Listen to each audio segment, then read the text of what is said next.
This is a snowboarder, this is some concrete, and this is a concrete snowboard. And their design is going to completely blow you away. Now I know what you're probably thinking. That's just a skateboard. But I urge you to suspend disbelief because these boards are absolutely amazing and I've spent the last year trying to figure out how to use them. So join me today to find out what I've learned in the last year of trying concrete snowboarding so that you too can discover this fantastic sport. Alright, let's go.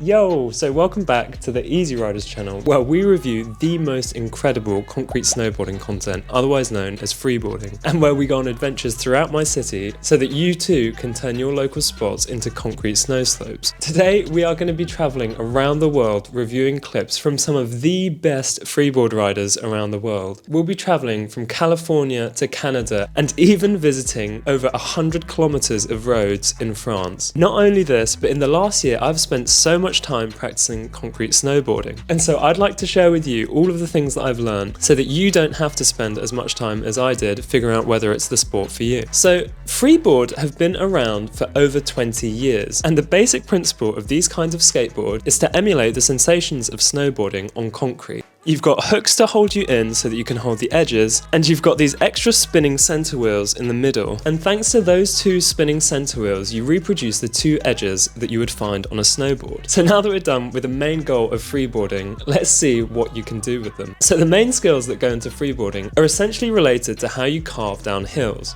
You're not going to be doing board tricks like kickflips or 360 flips like you would on a normal skateboard, and you're not doing dancing, nor picking up incredible speeds upwards of 70 miles an hour like you would on a longboard. It lies in its own kind of category where you can go pretty fast, but the enjoyment of freeboarding comes from how you style it out down the hills. Now there are all kinds of tricks that I discovered in my first year of freeboarding which I didn't know about when I first started. And although they're very unique to freeboarding, they are all effectively inspired by those from snowboarding, mainly being butters on a snowboard. This is one of the arts of snowboarding, and actually it translates directly to freeboarding, and effectively it's the art of freeboarding as well.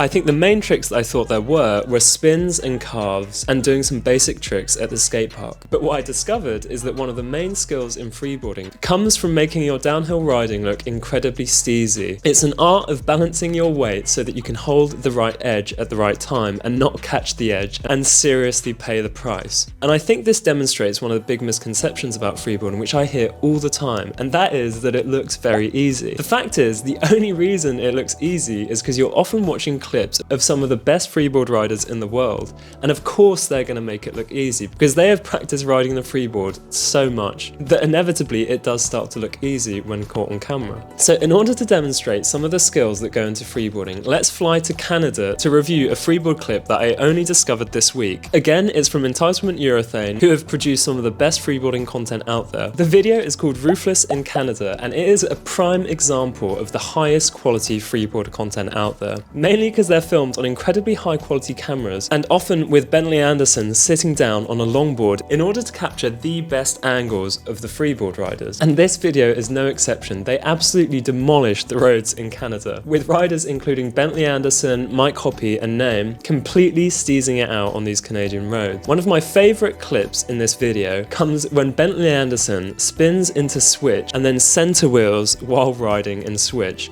Now, riding in switch effectively means that you're riding in the orientation which is least natural to you. Now, just like snowboarding, riding switch on a freeboard is one of the most important skills, and actually is a massive selling point to freeboarding. You can pick up a freeboard secondhand and learn to ride switch on a freeboard, and next time you go snowboarding, you'll have it. So now we understand better why it was so impressive that Bentley Anderson was center wheeling in switch. Alright, so the next video that I absolutely love comes from the freeboard riders over in France, and it's called 100 kilometers on the DaBlues. Now this video is absolutely amazing, and it tells a story of a group of freeboard riders traveling across France and hitting over 100 kilometers of road, riding these DaBlues wheels to see how long they'll last. This video actually inspired me to first take up freeboarding, and for me it's a completely iconic video of the sport.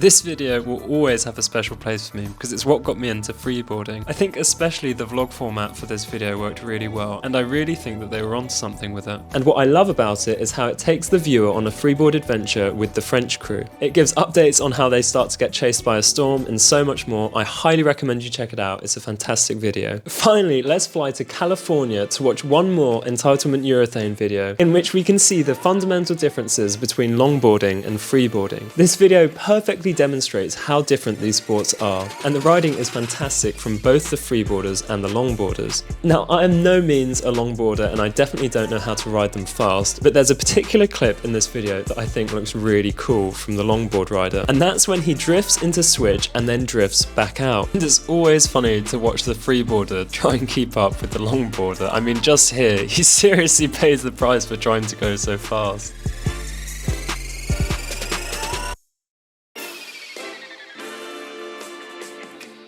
The riding in this clip is fantastic from both the freeboarder and the longboarder. It's always nice to see how the freeboard glides when it goes at such high speeds. It's quite amazing to watch, honestly. This is episode 7 of the Southern California series, and it's a great watch, so I highly recommend checking it out.